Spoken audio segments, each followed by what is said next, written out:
73% of job seekers in a 2025 survey said that, they don't just want their employers to help guide their career, but they expect it. And so it becomes something that really is something that if we want to attract the best talent around, which I know that we do, we want to be able to give them paths to help them reach their goals.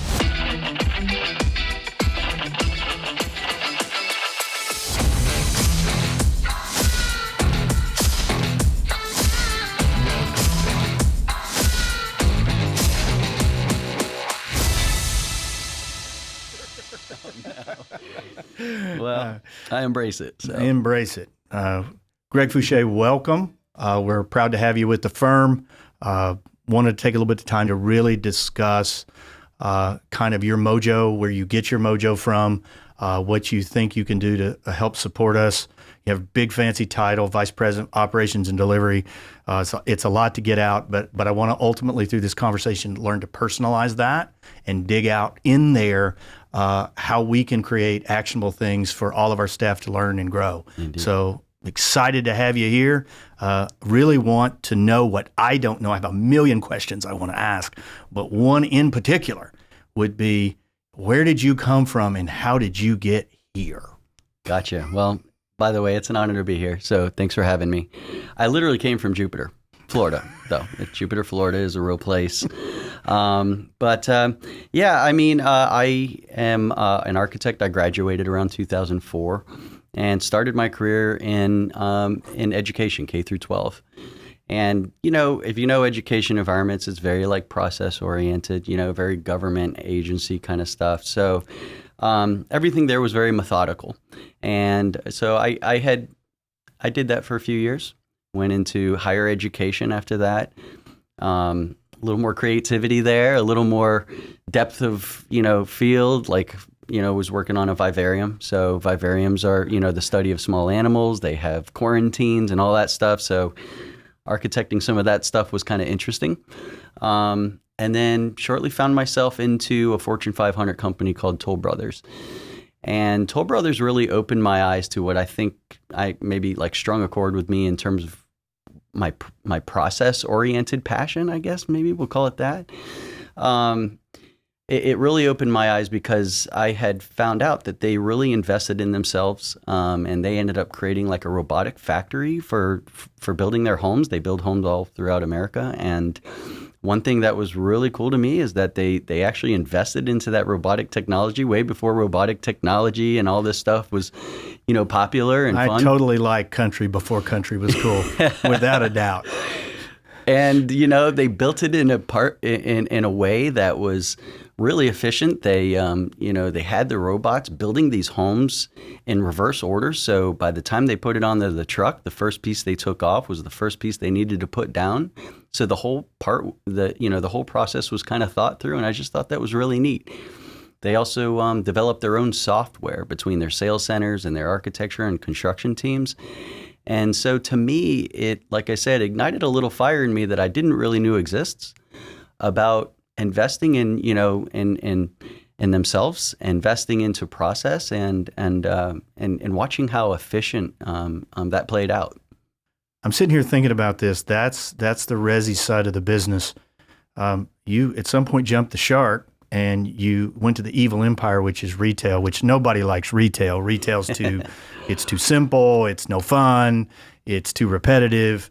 I mean, how in the world, what brought you to this space generally? Yeah, I ended up using that interest and passion and bringing it into, restaurant and retail industry. And what I found as I was working in operational roles in that type of environment was trying to leverage that interest into applying some of those, I guess, principles to the company to, for strategic planning and for execution of some of those goals and visions for the companies that I was working in. And so I've done that for, over the past decade. And so that's what I'm really excited about doing here as well is, taking some of that vision and mission and turning that into actionable execution. Yeah, one of the real challenges in our profession is we have a tendency to lose our identity because we absorb the identity of so many other customers. In this case, Walmart being a big one, we absorb their identity for the work they do because we utilize a lot of their work product as a base, and that's presented for the collective. And I think that creates a real challenge to making a company behave as a singular company. Yeah. So how do you think we can start to create, kind of get off that layer of noise and get to the signal of how we want to do things that are more similar than maybe more different? I mean, I truly think it's just about acting on our values. And one of those things that I'm really working on is being able to take those values and translate those into, actionable insights that people can bring back to their desks every day. I feel like both with, technical skill sets, whether that be, values, these are all things that I think, if we give our workforce bite-sized pieces, they can really take those and run with them. And, part of what I'm working on right now are ways to be able to make that translation for them. Well, I like the idea that we might be able to develop career paths, but sometimes I get the feeling that career paths can be very rigid, that people don't have their own ability to set their own course. How do you think we can kind of attack that to where people can kind of maybe have a baseline for how to get someplace, but they can kind of exercise their own personal passion? Yeah, I love that. I mean, look, 73% of job seekers in a 2025 survey said that, they don't just want their employers to help guide their career, but they expect it. And so it becomes something that really is something that if we want to attract the best talent around, which I know that we do, we want to be able to give them paths to help them reach their goals. Our vision here is to empower everyone with the tools and the inspiration to aspire, create, and reach their goals. And so that's kind of some of the frameworks that we're working on right now, is bringing clarity to the career pathing. But beyond that, it's really about bringing clarity to the skill sets that they want to gain so that managers and leaders can help work with them to say, hey, there's a skill gap here. If you're looking to, advance your career, like these are some of the things you could be focusing on. And that gives them the empowerment, that gives them the enablement for those hungry, humble, and smart folks to be able to reach their goals by giving them the clarity about what they need to work on next. You mentioned to me when we were talking earlier a little bit about what you call role enhancements. I mean, that sounds really cool, but I'm not exactly sure how you envision in your own mind that might play out. How does that work? How does a career journey with a role enhancement, what does that mean to an employee, and why would I care? Yeah, thanks for asking. I mean, it's really exciting stuff we're working on because these are not just steps forward. We're making leaps into the future about how we're going to be, developing our talent. Role enhancement is a newer concept that we'll be, working on and rolling out, but it really turns this like rather 2D pathing of a career pathing of up or over into this third dimension where we can take role enhancement skill sets, like specialized skill sets. I'm going to name a few, maybe project management or construction administration, or even specialized skill sets associated with architects going onto a job site and capturing mechanical, electrical, and plumbing information. Being able to specialize skill sets and apply those to any role gives any job description and any role the ability to gain those specialized skills and knowledge, and by enhancing their role with a role enhancement. So it gives everybody the freedom to break down the barriers of, hey, I have to, be here 10 years in order to reach this project management milestone, and instead allows the freedom and flexibility, and I'm going to go back to the vision, the empowerment of people to reach those goals just by showing that technical interest, that hungry, humble, and smart, and learning those aptitudes and being able to go apply them. Well, I would submit that the holy grail of all professional services business is to be able to acquire, store knowledge as an institution and be able to farm that back out. I know that gets put into a bunch of knowledge management jargon most of the time. Where do you see us on our knowledge management journey, and how do you feel like you'll be able to either leverage it or grow it to be able to interact with the career journey of an individual? Yeah, I mean, look, already so much work has been done, right, with knowledge management and the stuff that Molly has been leading, and Josh, and so there's so much foundational work. I feel like what I've been tasked to do in this fancy named role is to help connect those dots. Part of this career pathing is really about finding those skill gaps, and they're natural. They're organic. Everybody has them, and as we develop our careers, we take the gaps of skills that we have, and that's what we work on. And so, the idea is that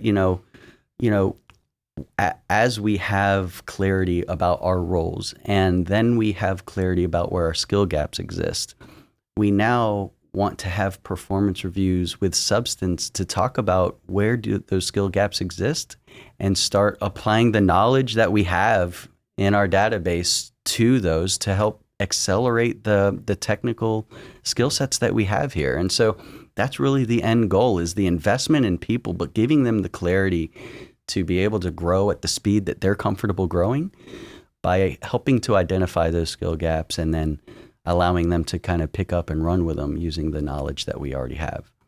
So it sounds like to me you've turned us from a professional services company to a training company. While that may be partially true, I think there's maybe some other leverage points that it may not be possible to actually do this all manually. Yeah. So I guess insert technology here.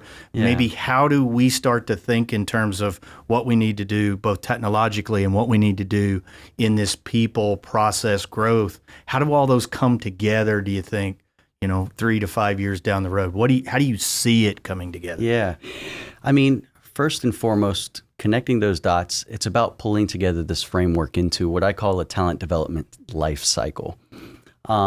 This life cycle is really unique. It reminds me of the flywheel, the strategic flywheel that we're working on, where we're investing into certain components that as you go around this flywheel, it just keeps getting better and better.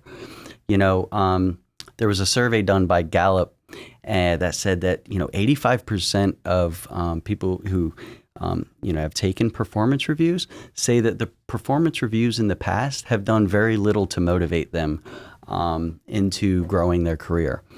And we're changing the page on that. We're going to the next level. We're creating enough clarity for people for the people in the company and also the managers and leaders to be able to help guide that technical, the technical competencies and bring everybody to the next level. Because ultimately, look, it all connects, right? We have higher technical aptitudes. We deliver higher quality drawings. The construction costs get less because there's less, unforeseen circumstances. Our contractors are happier, our clients are happier, and they come back around and hire us again for the next big project. So in the end, it is really a big life cycle, but it starts with investing in our people and investing into their knowledge growth. Okay, trick question. See, you got 5 or 10 minutes in before I brought the first trick question. Who's responsible for your career development? Who's responsible for my career development? Who's responsible for anyone's career development? I think it really lies inside ourselves. The type of leaders that we want are the type that want to seek out information, that are hungry and curious, and they want to both increase their own, ability and skills, and knowing that we're in an industry that is, it's lifelong learning. The industry changes, the technology changes, and we change over time, both in our positions and our roles, but, also the things that you got to learn in each of those roles. So I think my biggest motivator is probably myself, and wanting to learn, wanting to be hungry for that next piece of information that I can leverage, and then helping to share it with each other, to make ourselves better together. Yeah, I'm concerned about the half-life of information at this point in our industry and what it means to learn some specific technical skill. I'm not sure that learning to learn might not be a more provocative skill to learn. How do you feel like you can get somebody from a place that I have a skills and knowledge gap to I can figure anything out? Yeah, I think it's really just focused on where we want to go, who we want to be, and who we aspire to be, right? It's focusing back down onto our values. Our values are kind of like mental models where they can help to influence our behavior. And if some of that means that we're aspiring, who we're going to be and who we want to be into the future and how we want to help to lead and be a resource for our clients. And then when we do that, we're going to want to be better equipped with the right information and be able to talk the talk with them so that we can help to guide both their visions and their aspirations to reality. So if we kind of peel back and look at more an industry view, your knowledge of the industry since 2004 per se, probably your appearance of knowledge, even if you weren't fully involved in the industry 5 or 6 years back, all the way back to your high school days where you said, this is who I want to be when I grow up. I mean, we're seeing things that are just magically and wonderfully different. What do you think our expectation should be of what this profession looks like 10 years from now? Technology, I think, is going to become more and more a part of our industry. And so embracing that and maybe even innovating and getting ahead of that is, I think, always going to be something we're going to want to be focused on. But investing into our people, into our knowledge, and into our capabilities, I think, is always going to be square one. What do you think? I think people for the foreseeable future are still going to be super core to both the technical acumen that we do and the relationships that we have with our customers. I think what's likely going to happen over the next decade is there's going to be a disconnect between the technical needs of the project and the human. And I think that's where technology probably starts to fill a void. Yeah. But I think the people who win in that era are the ones that still stay contacted with the relationship aspect to the customer to give that comfort, because at the end of the day, we're doing person to person. Absolutely. And so to me, I think that's the breaking point. I think what that will demonstrate is there'll be a decoupling between the amount of work one human can physically get done. And so the big issue is, how do you not depersonalize an entire industry by saying, log into this website, press a button, and you get a set of plans? Right. That's the concern. Exactly. The concern is that it gets to a point that it's so depersonalized, because our whole business model here in our organization is built on relationship. It's built on meeting somebody and re-meeting them and seeing them again. And one day, they come to us and say, you know what, this would be pretty cool. We want to work together. And so that to me is really, it's both the challenge and the promise, I think, kind of the industry. Technology does seem like it wants to make its way in between those personal relationships. It's trying hard. I feel like LinkedIn was probably, one of the starts of those, right? Is let me automate you saying hello to your coworker or something, right? But as I think about it, and as you're speaking, it really reminds me back all the way to when, architecture was created. It's really about story. I have parents who are visiting Italy right now, and, going and looking, looking at all that architecture. And it's not just about, oh, look at the clay tiles and, oh, look at this, painting on the wall, but it's about the stories of what inspired these people to work generations to build one building and to create these elaborate paintings with so much story behind it. You can barely wrap your head around the philosophy of it. Story is what connects people. And I don't know that technology will, in our lifetime, be able to create such a connection between one another, where story is really what inspires our future. Is it an aberration? Is it somewhat of an illusion? Is it too elusive? Is it too non-emotional? What really resonated with me right then was you talked about the generations that people have built work. I was thinking about La Sagrada Familia in Barcelona, and I've been there twice, and I'm not a deeply religious person, but it's a deeply emotional building, and it elicits emotions whether you're Christian or not. Yeah. You don't have to be Christian to go, Exactly. this is an amazing story that's being told over 100+ years. Yeah. And that's we just don't have that here in Orlando. You Yeah. can't go into downtown Orlando and say that any buildings lasted more than, 80 years. Yeah. But we can work with a franchise who is emptying their life savings and taking the biggest risk of their entire life besides maybe the house that they purchased, and being able to say, I'm going to put it all on the line to try to make, a better future for me and my family and whatever that looks like. And to me, that's an inspirational story. It might not be about war and death or crime and all these other things that could be embedded in story, but I think these are the stories of the everyday people, of the American dream, and being able to enable people to, achieve those aspirations and achieve their goals, right?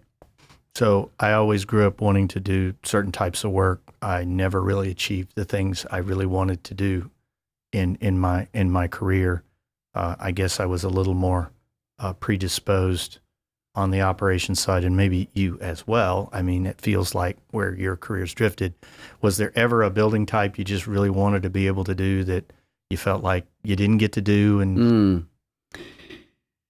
I don't know if this is the answer you're looking for, but I will say that not really. I've had a pretty well, I'd say, as I look back right now, a pretty good array or well-roundedness of the different types of projects I've done. Again, from vivariums and the depth of really just a lot of neat stuff to learn, all the way to residential and understand how families work and what's going to, what you want people to see when they wake up in the morning, and being able to plan all that and think through that, and then know that a life will be, in that building every day.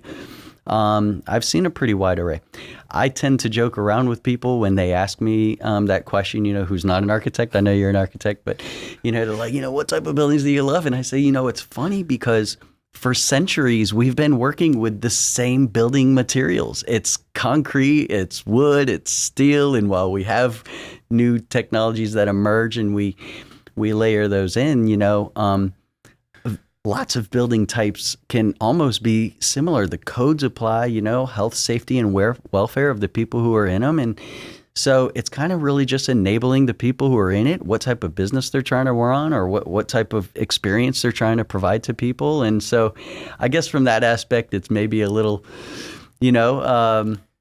I don't know, maybe vague, but for me, it's really just about creating that architecture, helping to think through those solutions. And to me, I find passion and I find interest in that, no matter what the building type is. Totally like no regrets, man. I'm totally into that.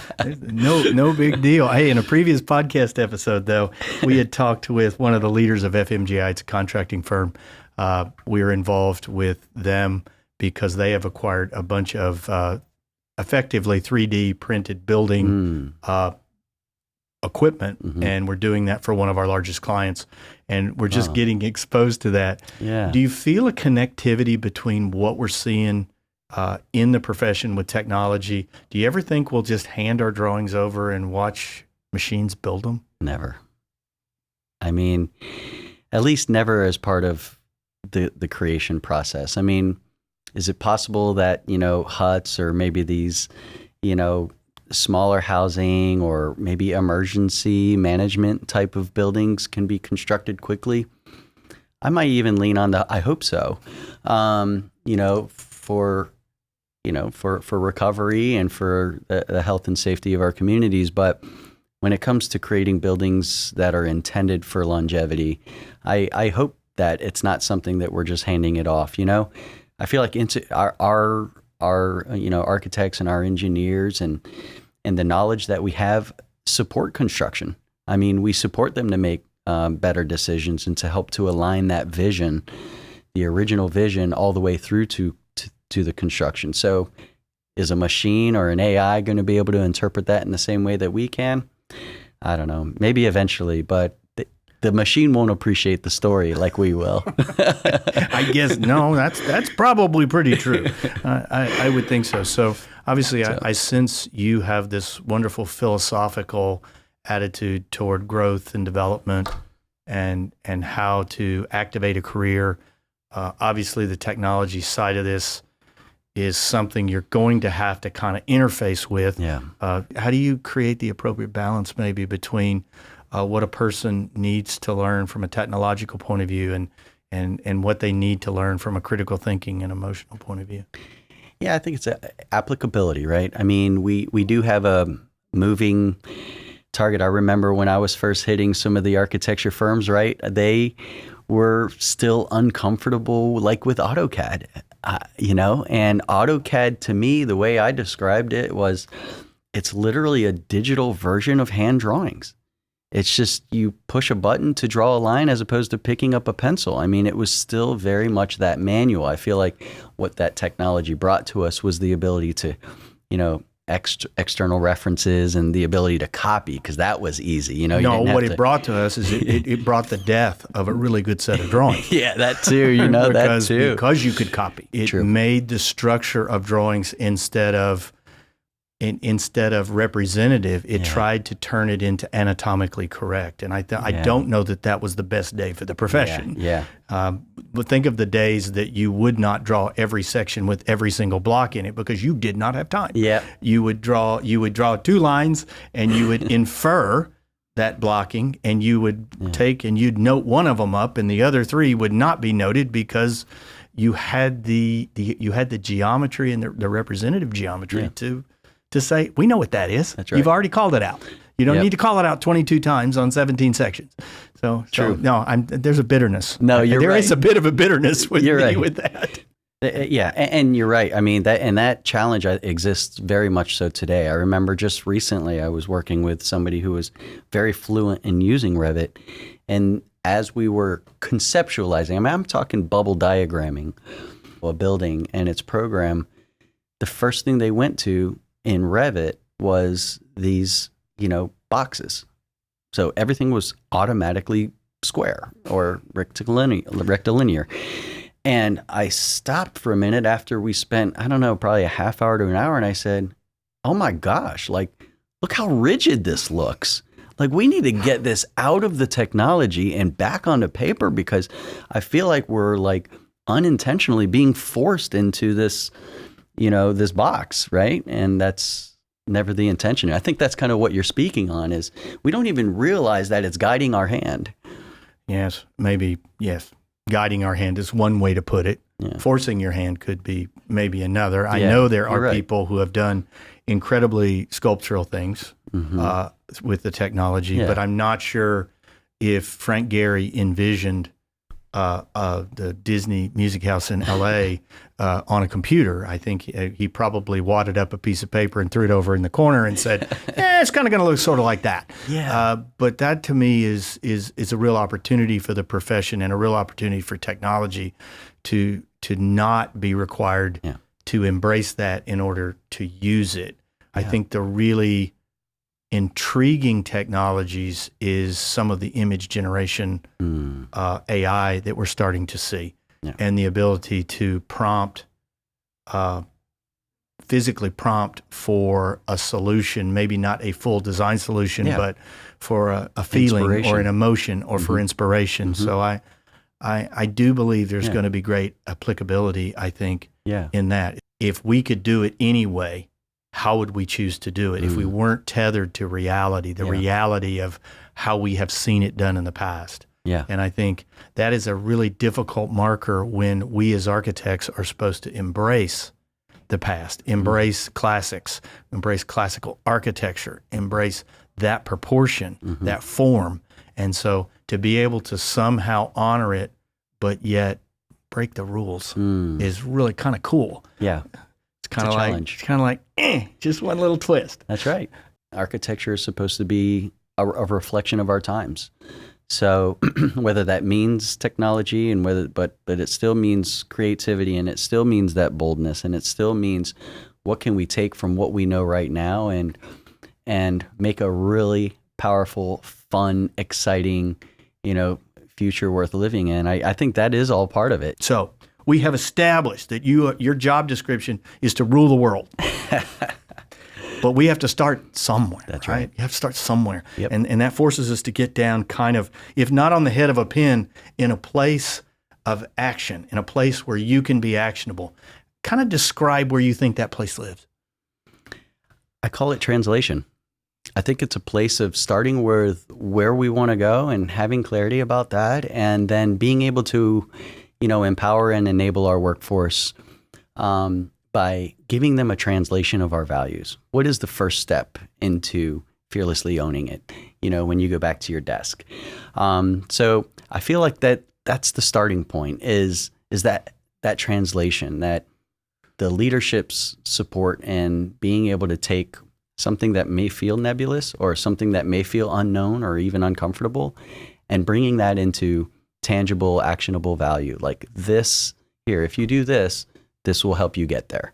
And being able to bring that to the table, I feel like is where I'm trying to help with, advancing our mission, advancing our vision, and helping to advance our clients to reach their goals as well. Because part of our vision isn't just about enabling our own workforce, but it's really about, empowering everybody, empowering our clients to their vision and their stories and joining their journeys to be able to, make their realities come true. So here at minute number 21, or day 21, as it were, you've got this thing where not only do you have to envision, I think, and simplify a very complex system, but you also have to become a friend to all. How do you sense that you're going to be able to engage a broad workforce that's in multiple cities and multiple remote platforms? How do you envision getting from, hey, this is the path, to franchising folks in on that path? Yeah, I love that. I mean, that's honestly is one of my favorite challenges, really. It's really about co-creation. We're not trying to create a solution, in a vacuum where, hey, this is what we created and now you have to, take it and run with it. This is really about a co-creation. We're in this together, and it's also about adaptability, right? We want people to be able to see the groundwork that's been created, be able to provide their feedback, have that ownership of that. And I think that will also help with the adaptability. And if they can feed into this and co-create it together, then as we roll it out and as we start to apply it, we're going to feel more comfortable. We're going to see the strengths of these systems. And I think if we do that, it's going to be a lot easier for everybody in the company, from managers to leaders to even the employees, to really take this and use it to leverage the most that we can get out of our careers and out of our aspirations. Greg Faucher, G5. G5. As it were. Yes, sir. You've got a lot of people to meet. You've got, I think, a great toolkit to meet them. You just met them all here today, and that's an exciting thing. And absolutely, you have a lot of promise to bring this firm, and I'm really excited to see your work play out on the ground. And I know our executive leadership team is, and I don't think it's going to be a long time before the entire staff will feel the same way. So thank you so much for spending a few minutes and talking to us about a really cool topic. Absolutely. It's an honor to be here. Thank you for having me. I look forward to meeting everybody here. So let's get started.